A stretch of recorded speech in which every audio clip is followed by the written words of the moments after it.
오늘 함께해 주실 두 분 먼저 인사드리겠습니다. 오늘은 임종혁 파트너 그리고 전태진 파트너와 함께합니다. 어서 오세요. 네, 안녕하세요. 좋습니다. 오늘도 시황 이야기를 먼저 한번 살짝 짚어볼까 하는데요. 증시에 지금 부양 허니문 랠리가 이어지고 있습니다. 이제 코스피 3000선 머지 않았습니다. 과연 저희가 뭘 집중해야 될지, 어디를 집중해야 될지 조금 이야기를 해볼까 합니다. 네, 자 코스피가 어느새 2,800선을 탈환을 했습니다. 네. 분위기는 뭐 3,000 바로 한번 밀고 가는 분위기 아니냐, 좀 이런 분위기인데, 자 중요한 거는 이렇게 3,000을 간다면 과연 누가 이 3,000을 주도할 것이냐. 요즘 분위기 보면 뭐 서로 번갈아 가면서 왔다 갔다 하긴 하지만 그래도 그 안에 분명히 주도주가 있을 거거든요. 자, 임종혁 파트너께서는 네. 어느 쪽이라고 보십니까? K원전, 네. K방산, 그리고 K엔터 네. 이런 쪽. K가 자연스러운 그런 업종들 네. 있잖아요. 그 업종 내 덜 오른 종목들이 아마 키 맞추기 상승 흐름이 이제 전개될 수 있다라고 저는 보고 있습니다. 지금 지수가 4월 9일 날 바닥 확인하고 코스피 기준으로 20% 이상 상승했기 때문에 단기 급등 피로가 누적되어 있는 상황이에요. 그래서 만약에 2,850과 2,900선 사이까지 진입을 하게 될 경우에는 매물수화 과정을 겪어야 되고 상승 탄력이 둔화될 수 있고 템포 조절 국면으로 전환될 수도 있습니다. 이럴 때 실적이 좋은 위대한 어떤 성장 스토리를 보유하고 있는 기업들은 시장과 무관하게 주요 저항선을 돌파할 수 있기 때문에 K전선, K전력기기, K원전, 뭐 K엔터, 뭐 K뷰티 이렇게 K가 앞에 붙었을 때 좀 가슴이 뭉클한 네. 그런 섹터 그리고 그 섹터 내 핵심 기업들, 시적 컨실이 제일 양호한 기업들을 공략하면요 시장을 압승할 수 있을 것으로 저는 보고 있습니다. 네, 자 단기간 좀 급하게 올라오긴 했으니까 좀 숨고르게 들어가야 되게 하겠습니다만은 어쨌든 뭐 숨 골랐다가 또다시 3,000을 한번 테스트를 하지 않을까라는 기대감이 좀 큰 상황이거든요. 네. 자 과연 어떤 쪽이 이제 주도를 할 것이냐. 요즘 보면 뭐 정책 관련주들이 그쵸. 아주 힘이 좋긴 한데, 자 우리 테마를 꼼꼼하게 살피시는 우리 전태진 파트너께서는 어느 네. 쪽을 보고 계신지 궁금하네요. 일단은 시장이 살아나기 위해서는 반도체하고 제약바이오, 2차 전지가 강세가 좀 나타나야 되는데 최근에 반도체하고 2차 전지 관련된 종목들이 상당히 좋거든요. 그렇다면 지수에 대한 하방은 이제 지지가 되어 있는 부분들이고 이제 그 외에 이제 정책 관련된 부분에서 상당히 좋은 흐름들이 나와줄 거라고 저는 생각을 하고 있습니다. 물론 최근에 오늘 지수를 좀 보게 되면 저는 이제 단기적으로 좀 많이 올랐기 때문에 지금 단기 눌림을 보여주고 있습니다. 저는 그래서 지금 오늘 윗꼬리 단 것들을 저는 개인적으로 단기 눌림이라고 생각을 하고 있어서 오히려 매수를 하고 싶었는데 못 하셨던 분들한테는 좋은 매수 기회가 되지 않았을까 생각을 하고 있고요. 이제 뭐 저는 개인적으로 반도체하고 2차 전지, 제약바이오 쪽으로 좀 중심을 좀 보고 있는데 아마 개인 투자자분들께서 많은 고민들을 좀 하실 거예요. 과연 그러면 어떤 종목을 잡아야 되고 만약에 정책 관련해서 저 PBR, 뭐 상법 개정 관련해서 어떤 종목들을 잡아야 될지 모르시는 분들께서는 지금 ETF가 200조 정도가 들어왔다라고 하거든요. 네. 그러니까 개인적으로 종목에 대한 자신이 좀 없으신 분들은 ETF를 노려봐도 충분히 좋은 수익이 나올 거라고 저는 생각을 하고 있습니다. 그만큼 지금 투심이 상당히 좋아지고 있고 저는 시장에 대한 상방을 좀 더 보고 있기 때문에 좀 여유로운 마음을 가지고 시장을 대응하시면 좋은 결과 있으시라고 생각을 하고 있습니다. 네, 자 저희가 뭐 일반적으로 ETF에 돈 들어오면 그 돈이 그 ETF 구성하는 기업을 쏘고 이러면 그 ETF가 수익이 나고 이러면 또 이 ETF 돈 되네 해서 또 돈이 들어오면 또 네. 관련 기업들 수급이 돌고 하면서 시장이 한번 이렇게 분위기를 타면 쉽게 끊기지 않는 이유가 그런 이유거든요. 이제 이러다가 이제 한번 끊기기 시작하면 이제 그때부터 곤란하긴 하겠습니다만은 네. 아직은 분위기가 좀 밀고 가는 분위기가 아닌가라는 생각이 듭니다. 좋습니다. 이 분위기를 일단은 저희가 조금 즐겨봐야 될 것 같습니다. 우리 임종혁 파트너는 스토리가 있는 기업 분석을 잘하시는 K가 붙은 섹터들 보자고 짚어주셨고 전태진 파트너는 테마를 또 꼼꼼하게 보신다고 하니까요. 두 분이 준비해 주신 종목은 뒤에서 살펴보도록 하겠고요. 저희는 본격적으로 금쪽 같은 네 종목 시작해 보겠습니다.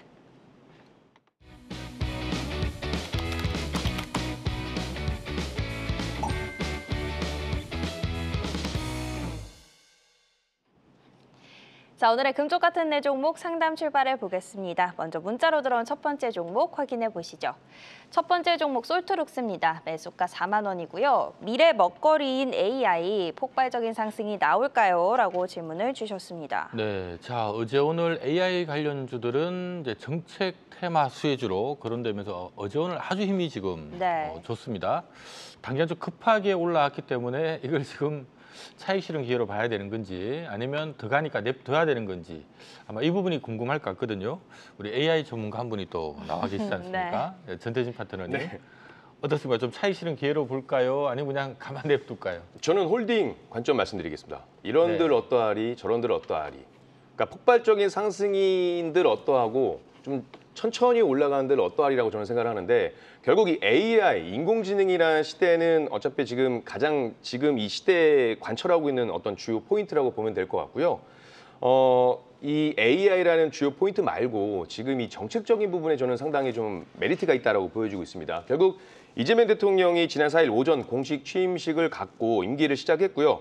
여기에 AI 세계 3대 강국 도약과 AI 기본 사회 실현에 대한 핵심 공약으로 내세웠습니다. 근데 이게 보시면 오늘 정책주들이 상당히 많이 움직였거든요. 경협주도 움직였고요. 그리고 외교안보 관련해서 경협주 움직였고. 근데 이게 사순이었어요. 정책에서. 그리고 재생에너지 관련한 부분들도 움직였습니다. 근데 이게 기후 관련해가지고 발음이 좀 그런데 후순위, 네, 가장 후순위. 후순위였는데도 불구하고 이 종목이 오늘 움직였다는 거거든요.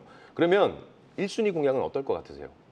저는 더 크게 거기에 움직이겠죠. 볼 거예요. 예. 굉장히 좀 좋은 흐름들이 나와주지 않을까라는 생각을 하고 있고 물론 AI에서 파생되는 것들이 상당히 많이 있습니다. 로봇, 자율주행 여러 가지 많이 있겠지만 결국 이 AI 관련된 그 공약에 대한 부분들은 분명히 정책적으로 관철시킬 가능성이 상당히 높다라고 생각을 하고 있어서 1순위인 만큼 관심을 좀 가지고 보실 필요가 있습니다. 네. 솔트루스 같은 경우는 이제 그 초거대 언어 모델 루시아를 기반으로 이제 생성형 AI 솔루션을 제공하고 있는 기업인데 보시면 이제 공공기관이라든지 금융권 다양한 분야에 지금 적용 사례를 확대하고 있습니다. 이 정책과 맞물려서 이제 기술력과 경험이 이제 정책 수혜로 이어질 가능성이 높다라는 부분들이고요. 지금 이 동사의 그 매출 비중을 보게 되면 정부 사업 매출 비중이 지난해 별도 기준 64.6%예요. 그러니까 정부 매출 비중이 상당히 높다라는 부분들이고 그렇게 되면 이제 B2G 관련해 가지고 이제 수주 증가에 따른 실적 개선이 예상될 수 있다라는 부분이 있습니다.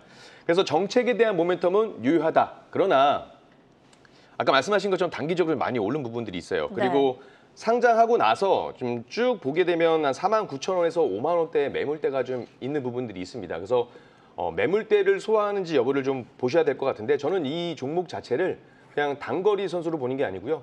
중장거리 선수로 보시면서 좀 여유 있게 끌고 가는 전략 드려보도록 하겠습니다. 네. 자, 사실 뭐 대부분의 AI 관련주들 이 재무제표 뜯어보면 거의 다 적자거나 돈은 뭐 그렇게 많이 벌진 않습니다. 네. 특히 어제 오늘 이제 급등했던 대부분의 AI 관련주들 몇몇 기업을 빼고는 뭐 솔트룩스도 그렇습니다만은 대부분 적자거든요. 최근 3년 내내 적자고 이런 기업들이 많은데 어쨌든 그런 걸 감안하면 약간 테마성으로 좀 움직이고 있다라고 봐야 되고요. 네. 테마성으로 움직이는 기업들의 특징은 어쨌든 초반에 뭐 정부 정책적으로 뭐를 밀어준다더라, 뭐 AI 펀드 조성된다더라, 그럼 뭐 이거 좀 돈 좀 되지 않겠느냐 하고 초반에 올라가긴 가는데 이러다가 이제 더 가지 않을까 하고 모두가 관심을 가질 때 보면 거기서 좀 삐그덕 되는 경우들이 네. 많습니다. 하니까 철저하게 이런 약간 테마성 종목들 접근할 때는 손절가를 정해놓는다든가 아니면 뭐 들고 계신 분들 입장에서도 잘 가다가도 이거 좀 꺾이는 분위기인데 싶으면 그때부터는 조금씩 더 차익 실현하는 것도 필요하다는 얘기도 함께 드리겠습니다. 좋습니다. 뭐 AI 미래 먹거리이기도 하지만 최근의 급등은 어쨌든 정책적인 이슈가 붙은 거기 때문에 조금 예의주시를 하자라고 반장님이 짚어주신 것 같고요. 전대진 파트너는 홀딩하는 의견을 주셨습니다. 자, 첫 번째 종목으로 솔트룩스 만나봤고요. 이어서 다음 종목 확인해 보겠습니다. 자, 이번에는 유튜브로 들어온 종목입니다. SK하이닉스 들어왔고요. 매수가는 22만 원이라고 하시네요. 오늘 종가가 22만 4,500원입니다. 어제도 오르고 오늘도 올랐고 네. 어떻게 자, 보실까요? 이게 뭐 22만에 사가지고 물려있다가 번져놓은 건지 네. 아니면 어제 사셨나? 뭐 이런 생각도 좀 드는데 네. 자, SK하이닉스에 대해서는 뭐 좀 무거운 기업이긴 합니다만은 그래도 뭐 다들 긍정적인 의견들을 많이 내고 계시거든요. 어떻게 보십니까, 임영욱 파트너께서는? SK하이닉스는 일단 1차 목표가 25만 원 제시해드리고 싶고요. 그리고 내년까지 보유가 가능하다면은 내년도 목표가 30만 원 정도 제시해드리도록 하겠습니다. 동사는 이제 HBM3 그 글로벌 압도적인 최강자로서 역할을 하고 있고 엔비디아가 가장 총애하는 핵심 벤더로서 엔비디아 차세대 AI 가속기가 많이 팔릴 때 동사가 가장 제대로 낙수 효과를 볼 수밖에 없는 구조라고 보시면 되고 HBM4도 SK하이닉스가 가장 선제적으로 엔비디아 향으로 이제 납품을 하게 될 가능성이 높아 보이고요. 또 HBM4 시대가 도래되면요 맞춤형으로 제작이 되기 때문에 공급 가잉 노이즈가 수면 위로 올라올 가능성이 저는 거의 없다라고 저는 보고 있습니다. 그래서 최소한 HBM4 시대까지는 SK하이닉스가 이제 주도할 수 있고 네. 엔비디아와 함께 그 엔비디아 뭐 TSMC SK하이닉스 이 삼각편대의 AI 인프라 관련 어떤 시장 성장 최대수의 그 스토리는 여전히 유효합니다. 그래서 올해 목표가 25만 원 전후, 내년도 목표가 30만 원 전후. 그리고 내년에 만약에 30만 원을 이제 대량 거래 장대항으로 돌파하면 그때 가서 목표 주가를 상향 조정해도 되는 종목이라고 저는 보고 있습니다. 네. 자, 지금 SK 하이닉스 지난해 25만 원 딱 찍고 지금 한 1년 쉬었다가 지금 다시 22만 원대까지 그러게요. 와 있습니다. 이번에는 네. 25만 원 한번 넘어설까? 자, 전태진 파트너 의견도 한번 들어봅니다. 일단은 HBM 관련해서는 이게 임종혁 대표님께서 말씀해 주셨기 때문에 다른 쪽으로 좀 말씀드려보면 원래 D램 점유율은 삼성전자가 최고였었죠. 최고였는데 이번에 SK하이닉스가 또 삼성전자를 제치는 모습들이 나와주고 있습니다. 다만 우리가 반도체 업황에 대한 부분들을 좀 고민해 볼 게 품목별 관세에 대한 이야기가 좀 나올 가능성이 높겠고 최근에 미국에서 이제 오늘 나온 기사입니다. 보조금 축소에 대한 부분들이 이야기가 네. 됐거든요. 근데 저는 이 부분에 있어서도 삼성전자보다 SK하이닉스가 좀 더 나을 거라고 보고 있는 게 삼성전자는 지금 그 공장을 건설 중에 있고 그리고 SK하이닉스는 아직 건설을 안 했어요. 계획만 가지고 있다 보니까 여기에 대한 시나리오가 조금 더 여유 있게 다가갈 수 있는 점이 SK하이닉스에 있을 거라고 보고 있고요. 그리고 HBM이라든지 D램에 대한 점유율 자체도 지금 SK하이닉스의 독주가 좀 예상되고 있으니까 삼성전자보다는 SK하이닉스가 조금 더 상승할 가능성이 높다. 다만 가격적인 메리트를 본다라고 한다면 삼성전자가 좋겠죠. 그렇지만 제 성향상에서 저는 삼성전자보다는 SK하이닉스가 좀 더 그 밸류체인 부분에서도 그리고 HBM 관련해서도 좀 더 긍정적일 거라고 보고 있고 저도 일단 1차 목표가는 임종혁 대표님 말씀하신 것처럼 25만 원 충분히 트라이 한번 할 수 있는 자리니까 좀 편안하게 가져가셔도 좋다라고 말씀을 좀 드리겠고 지금 시장에 어떤 저는 체질이 개선이 되고 있다라고 보고 있어요. 그래서 하방에 대한 부분들 물론 이제 추후 내용들 좀 지켜봐야 되겠지만 지금 이 분위기는 지수가 올라가는 데 있어서 막을 장애물은 딱히 없다라고 보고 있습니다. 네, 자 SK 하이닉스가 올해 추정되는 영업이익이 36조 가까이 되거든요. 순이익 기준으로도 뭐 법인세 20% 비용 빼더라도 일단 순이익 기준으로 한 30조는 올해 나올 것 같다. 역대 사상 최고 실적입니다. 네. 그래서 올해 연간 순이익이 30조면은 지금 시가총액 160조니까 PER 기준으로 5.5배? 6배도 안 되는 거죠. 네. 그래서 어찌 보면 아직 싸다 뭐 이런 의견도 있고요.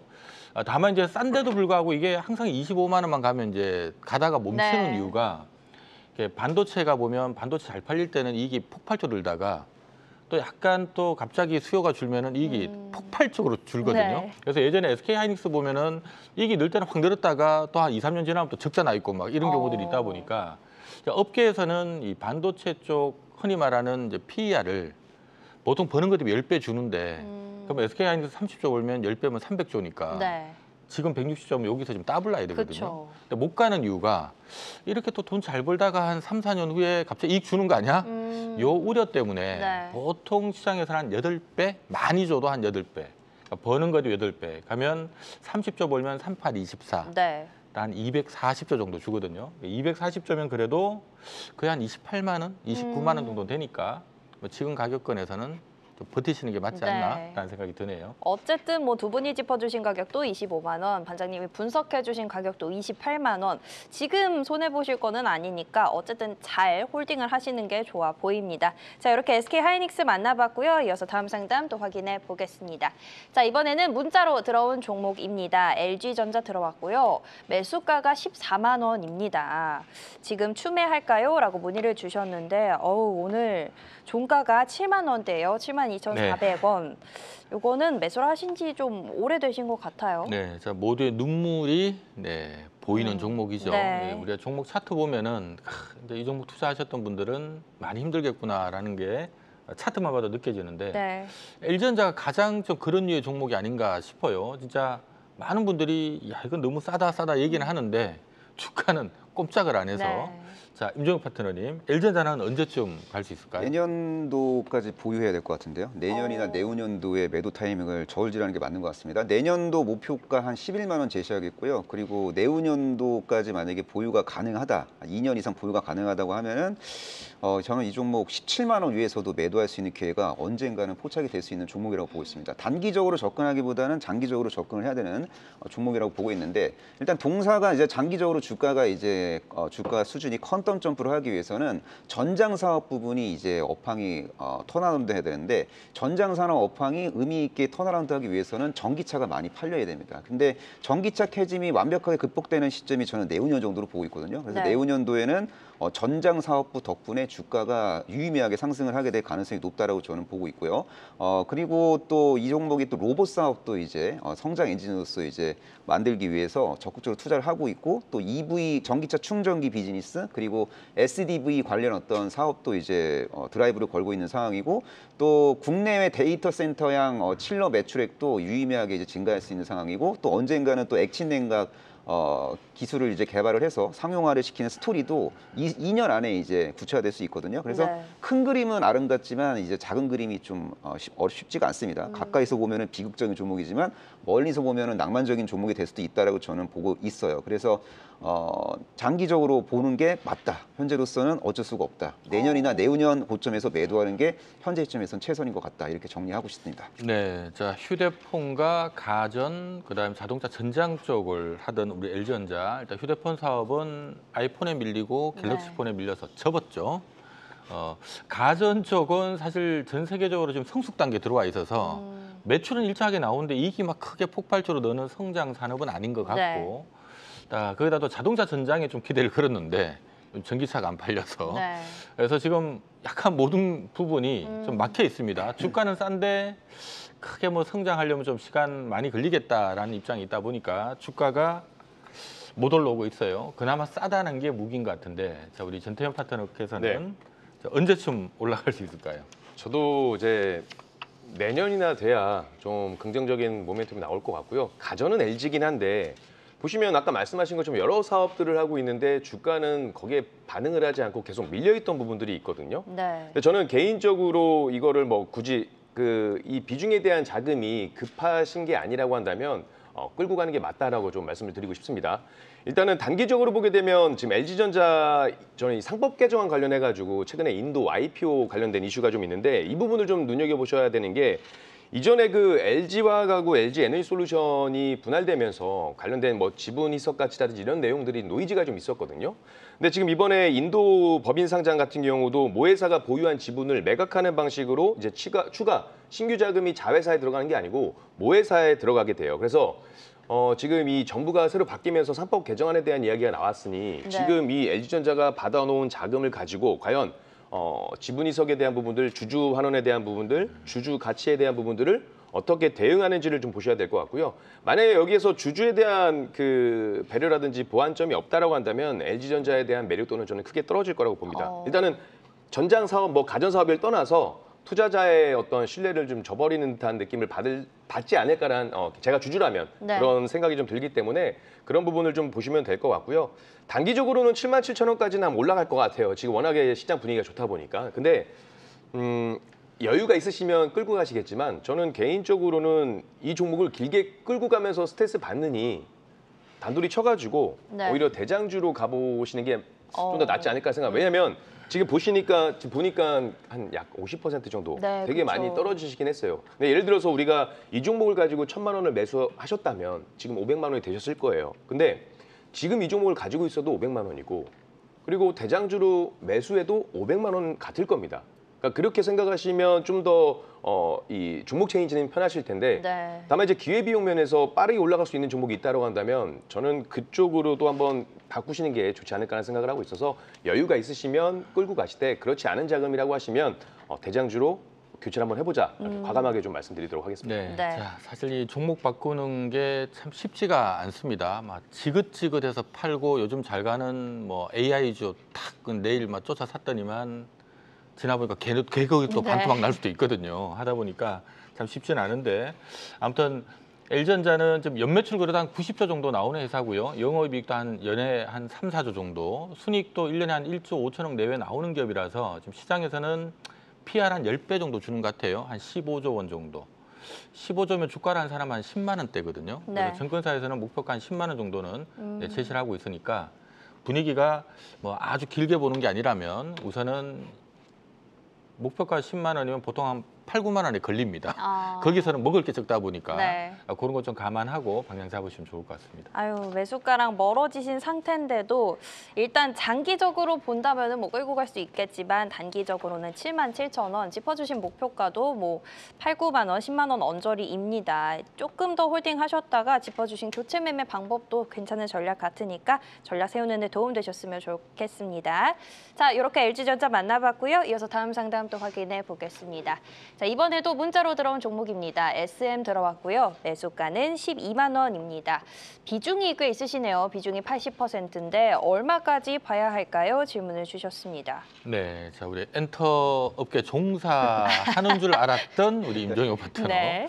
뭐 엔터 쪽, 예. 뭐 워낙 다른 쪽도 바삭하게 그쵸, 그쵸. 해박한 지식을 가지고 계시지만 특히 엔터 쪽을 너무 잘 알고 계시더라고요. SM 그동안에 참 좋은 얘기 많이 해주셨고 주가도 아주 네. 좀 걸맞게 잘 올라오고 있습니다. 네. 이제는 한 어느 정도 목표가 잡고 움직일까요? 만약에 SM을 이제 작년 한 9월 달 마지막 거래일 날 이제 종가에 베팅을 하고 지금까지 보유하고 계신 분들은 지금 수익률이 100%가 살짝 넘어가고 있습니다. 그만큼 네. 주가가 저점 대비 많이 올랐기 때문에 기대 수익률이 많이 낮아졌어요. 주가는 무릎 언더에서 매수하고 어깨 근처에서 매도를 해야 수익률을 극대화할 수 있거든요. 현재 위치는 무릎은 아닙니다. 그렇다고 해서 현재 위치가 저는 뭐 정수리라고 보고 있지도 않고요. 네. 아직은 이제 어깨 근처에서 음. 정수리 쪽으로 갈 수 있는 그런 잠재력 있는 종목이라고 보고 있습니다. 어. 그래서 1차 목표가는 15만 원 제시해 드리겠고요. 15만 원을 완벽하게 돌파하고 15만 원이 지지선으로 전환이 되면은 17만 원대 침투 가능성이 매우 높은 기업이라고 저는 보고 있습니다. 네. 자, 한한령 해제에 대한 기대감 속에서 주가가 제일 많이 올라갈 수 있습니다. 동사는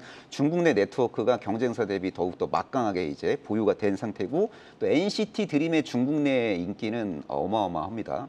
팬사인회 같은 거 하면은 난리가 납니다. 그리고 에스파가 중국 그 음악 차트 상위권 진입 그런 레퍼런스도 있고 그리고 에스파에는 또 중국인 멤버가 있습니다. 닝닝 씨라고. 네. 또 닝닝 씨가 있기 때문에 아마 제가 볼 때는 에스파 인기 그리고 인지도 이런 거 중국 내에서 지속적으로 우상할 수 있고 만약에 중국에서 이제 대규모 콘서트가 이제 본격화 된다면은 우리 그 에스파나 NCT 드림이 티켓을 엄청나게 많이 팔 수 있다라고 저는 보고 있고 여기서 더 나아가서 동사가 잘하고 있는 게 저연차 IP를 잘 육성하고 있어요. 2023년도에는 이제 라이즈라는 아이돌 그룹이 있는데 대인기. 엄청난 인기몰이에 성공을 했고 올해부터 이제 본격적으로 월드 투어에 나섭니다. 그래서 라이즈가 이제 올해부터 SM 전사 실적에 의미 있는 기여를 이제 할 수 있다고 보고 있고 그리고 작년에는 NCT 위시가 이제 데뷔를 했는데 NCT 네. 위시도 나름대로 종횡무진 맹활약을 하고 있고 내년 정도 되면은 NCT 위시도 월드 투어를 통해서 부가가치를 창출하는 그런 저연차 아티스트로 이제 거듭날 수 있지 않을까.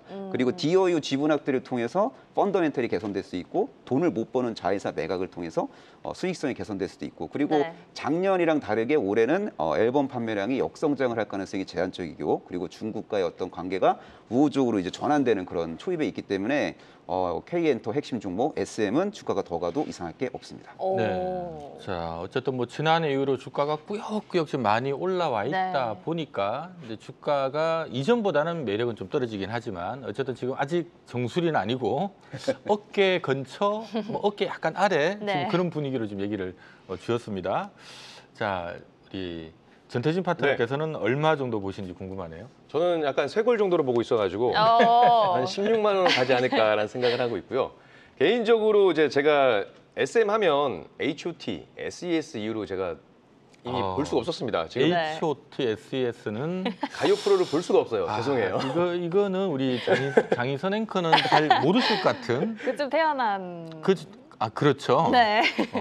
갑자기 H.O.T. 얘기를 해서. 네. 그래서 뭐 지금 요즘 신인 아티스트 많은데 저는 임조 대표님 많이 하셔가지고 깜짝 놀랐어요. 저는 네. 집에서 맞아요. 가요 프로 보면 눈치가 보여가지고 볼 수가 없었는데 잘 보시나 싶어가지고 부러웠습니다.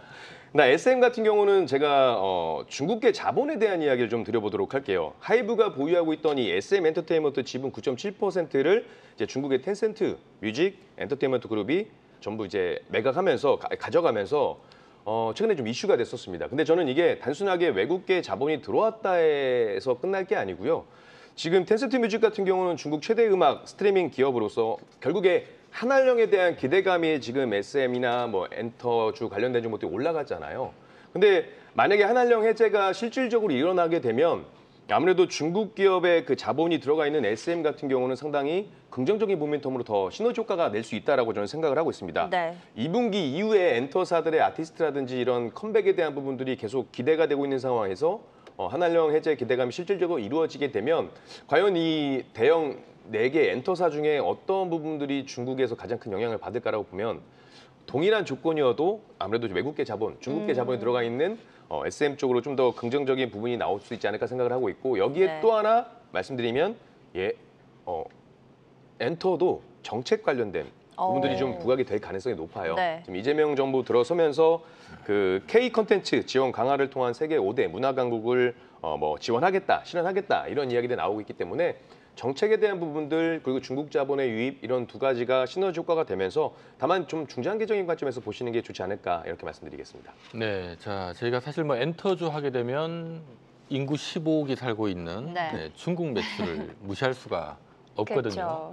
그렇죠. 그 얘기는 결국 이제 한한령 완화 같은 이런 이슈들이 굉장히 중요하다. 즉 한중 간의 관계 개선도 엔터주한테 굉장히 중요하고요. 또 한중 관계 개선되려면 사실은 미국 눈치를 볼 수밖에 없다 보니까 네. 또 미중 간의 관계 개선도 굉장히 중요하거든요. 그래서 어쨌든 분위기는 지금 나쁘지 않은 게 단기적으로 조만간 트럼프와 시진핑 뭐 정상 간에 전화 통화한다라는 얘기가 있어서 이런 것들이 사실 엔터주에 좀 호재가 될 수도 있는 부분이고 네. 또 이제 이재명 정권 더불어민주당이 또 일반적으로 국힘보다는 뭐 중국하고 관계는 좀 덜 그거 하니까 네. 이런 것들도 약간 시장에서 좀 좋게 보는 부분들도 있습니다. 분위기가 뭐 어쨌든 증권사에서도 목표가 한 15만 원, 16만 원 제시를 하고 있는데 그 정도 진입 시도는 좀 무리 없이 하지 않을까라는 생각이 드네요. 많은 상황들이 엔터주를 도와주고 있는 것 같고 그 안에서도 또 SM이기 때문에 정술이 아니고 두 분 다 쇠골 어깨쯤이다. 아직도 네. 상승할 수 있다라고 짚어주셨습니다. 80% 비중이신데 일단은 조금 더 홀딩해 보시는 전략이 좋아 보입니다. 자, 오늘 상담은 여기까지 진행해 보겠고요. 저희는 진짜 주식을 찾아서 진주반상회로 넘어가 보겠습니다.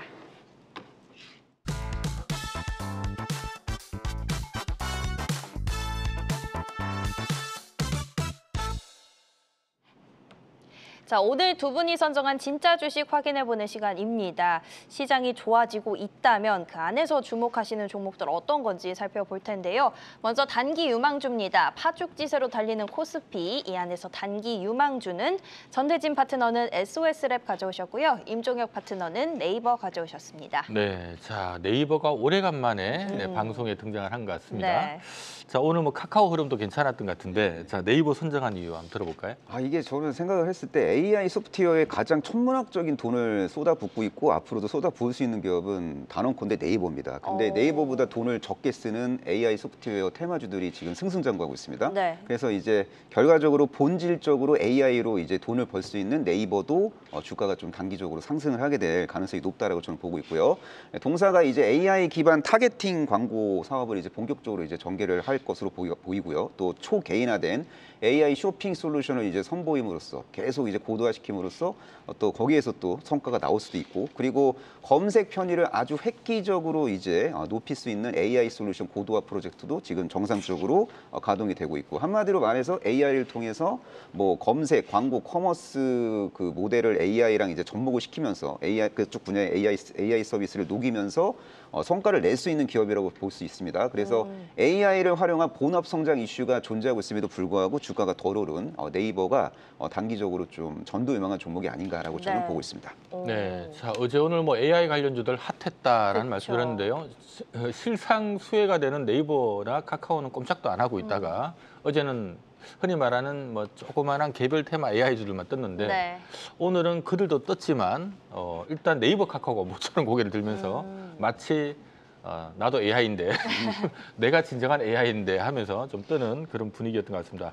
이번 뭐 오늘 일단 움직였던 부분이 뭔가 좀 큰 틀에서 자금 이동이 있었다면 앞으로 좀 추세 전환의 신호가 될 가능성도 있지 않나라는 생각이 네. 드네요. 자, SOS랩 네. 신규 상장한 이후로 박살났다가 최근에 스물스물 꽤 네. 많이 올라와 있습니다. 어떤 이벤트를 좀 중요하게 보고 계십니까? 일단 단기 유망주기 때문에 딱 로보택시 출시 모멘텀을 말씀드리고 싶습니다. 네. 일단 우려되는 부분을 좀 말씀드리면 대체 일론 머스크는 왜 그럴까요?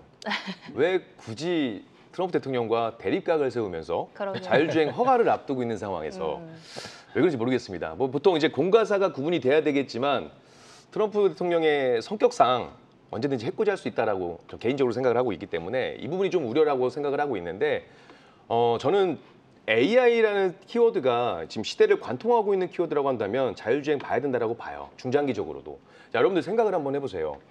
자, 여러분들이 그 AI 관련된 그 로보택시가 출시가 된다라고 생각을 해봅시다. 그러면 우리가 아침에 일어나서 자율주행 차를 타고 출근을 하고 그럼 이제 우리는 회사에서 열심히 일을 할 거예요. 근데 우리의 그 자율주행 로보택시는 쉬지 않습니다. 네. 저는 사무실에서 일하는 동안 얘는 또 나가서 돈 벌어오는 거예요. 택시 그렇죠. 사업을 하면서. 그리고 나서 또 이 차가 퇴근할 때 저를 태우고 오고 저는 잠을 자겠죠. 근데 쉬지 않습니다.